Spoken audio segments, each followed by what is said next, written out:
दुनिया को लोकतंत्र का पाठ पढ़ाने वाले बिहार में लोकतंत्र के महायज्ञ की आहुति डाली जा चुकी है और सभी को 10 नवंबर का इंतजार है जब जनता के फैसले का ऐलान किया जाएगा। लेकिन लोकतंत्र के आधुनिक पंडितों ने एग्जिट पोल के माध्यम से चुनाव परिणाम की भविष्यवाणी कर दी है। इस भविष्यवाणी के अनुसार पिछले 15 साल से बिहार में सत्तारूढ़ नीतीश कुमार को इस बार लोगों ने बाहर जाने का आदेश दिया है, जबकि तेजस्वी के नेतृत्व में राजद कांग्रेस को अगले 5 साल के लिए शासन की बागडोर सौंपने का मन बना लिया है। ये भविष्यवाणी सही होगी या नहीं ये तो 10 नवंबर को ही पता चलेगा। लेकिन एग्जिट पोल से एक बात साफ हो गई है कि बिहार में किसी दल की नहीं बल्कि अहंकार की हार होगी। यदि एग्जिट पोल के पूर्वानुमान नतीजों में बदलते हैं तो इसका साफ मतलब होगा कि जनता ने नीतीश कुमार के अहंकार को रौंद दिया है। बिहार की हालत किसी से छिपी नहीं है।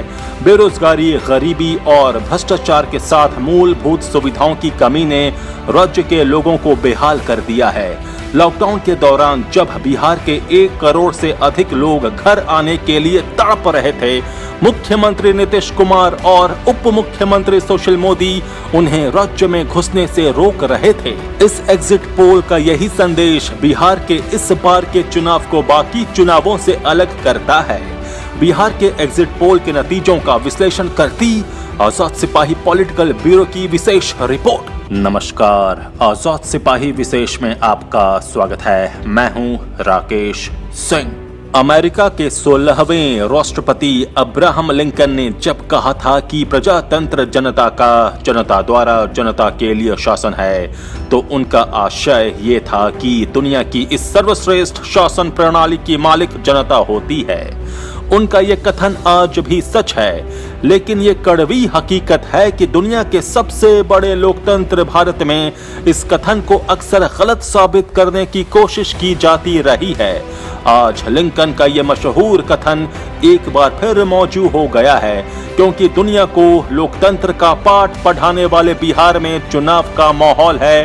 राज्य की 7 करोड़ जनता अपना फैसला ईवीएम में दर्ज करा चुकी है और लोगों को 10 नवंबर का इंतजार है जब इस फैसले का ऐलान होगा। लेकिन इस वास्तविक फैसले से पहले राजनीतिक पंडितों ने एग्जिट पोल की आंख से जो नतीजे घोषित किए हैं उसका संदेश साफ है कि राज्य में 15 साल से सत्तारूढ़ जदयू भाजपा की विदाई हो रही है और राजद कांग्रेस को अगले 5 साल के लिए सत्ता की बागडोर सौंप दी गई है। ये भविष्यवाणी कितनी सही है ये तो 10 नवंबर को पता चलेगा, लेकिन एग्जिट पोल से साफ हो गया है कि बिहार के लोगों ने परिवर्तन के लिए वोट दिया है। उनके सामने अब पढ़ाई, कमाई और दवाई का मुद्दा अधिक महत्वपूर्ण हो गया है। इसलिए वे विकास और जाति धर्म के खोखले दावों और वादों के जाल में उलझने के लिए तैयार नहीं हैं।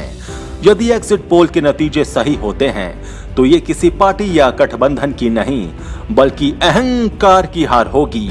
सत्ता का ये अहंकार मुख्यमंत्री नीतीश कुमार के सिर चढ़कर बोल रहा था, तभी वो मार्च में हुए लॉकडाउन के दौरान घर वापसी के लिए तड़प रहे, दम तोड़ रहे बिहार के 1 करोड़ से अधिक लोगों को राज्य में घुसने से रोक रहे थे। उनके उप मुख्यमंत्री सुशील मोदी बिहार लौटने वाले प्रवासियों को सीमा पर ही गिरफ्तार कर वापस भेजने की बात कर रहे थे। नीतीश कुमार को ये मुगालता हो गया था कि वो अजय हैं और वो जो भी फैसला करेंगे जनता उसे सिर झुकाकर स्वीकार करेगी। दूसरे शब्दों में वो लिंकन के कथन को जुठलाने की कोशिश कर रहे थे। ये कोशिश नीतीश ने पहली बार नहीं की। 2015 के चुनाव में जब बिहार की जनता ने उन्हें राजद के साथ मिलकर शासन चलाने का आदेश दिया था, तब उन्होंने उसका अपमान किया था। इतना ही नहीं, एक मुख्यमंत्री के तौर पर आम लोगों से उनका व्यवहार, जनसभाओं में उनका लहजा और उनके कई फैसलों ने जनता की उम्मीदों पर पानी फेर दिया। एक राजनेता के रूप में नीतीश का अपने सहयोगियों, खासकर पहले रालोसपा और फिर लोजपा के साथ बर्ताव आपत्तिजनक के स्तर पर पहुंच गया था। वो सहयोगी दलों के नेताओं का अपमान करने लगे थे।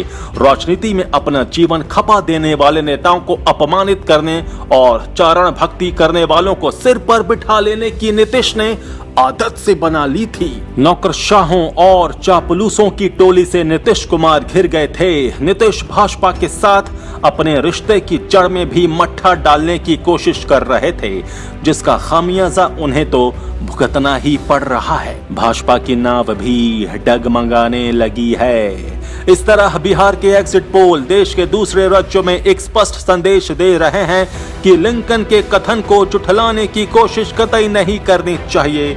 लोकतांत्रिक ताकत का सम्मान सबसे जरूरी होता है और सत्ता के अहंकार से कुछ भी हासिल नहीं हो सकता। नीतीश कुमार ने चुनाव प्रचार अभियान के दौरान जो तल्खी दिखाई और जिस तरह से खुद को सर्वोपरि मानते रहे, जनता ने उनका ये गुरूर तोड़ दिया लगता है। चाहे बाढ़ हो या चमकी बुखार का संकट, रोजगार का मुद्दा हो या कोरोना संक्रमण से बचाव और राहत वितरण का सवाल हो, नीतीश सरकार ने केवल अपनी हनक दिखाई। यदि वो जमीन पर कुछ काम करती तो एग्जिट पोल के नतीजे कुछ और कहते। बहरहाल 10 नवंबर को बिहार की सत्ता चाहे जिसके हाथ में आएगी। एग्जिट पोल का संकेत साफ है कि देश में चुनावों के मुद्दे अब बदल रहे हैं।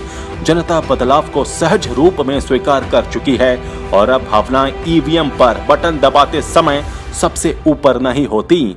ये लोकतंत्र के परिपक्व होने का संकेत है। एग्जिट पोल के नतीजों पर राजद कांग्रेस को भी बहुत अधिक खुश होने की जरूरत नहीं है, क्योंकि यदि ये सही हुए तो अगले 5 साल तक जनता उन्हें भी उनके वादों की कसौटी पर कसेगी और किसी भी तरह की फिसलन खतरनाक साबित हो सकती है।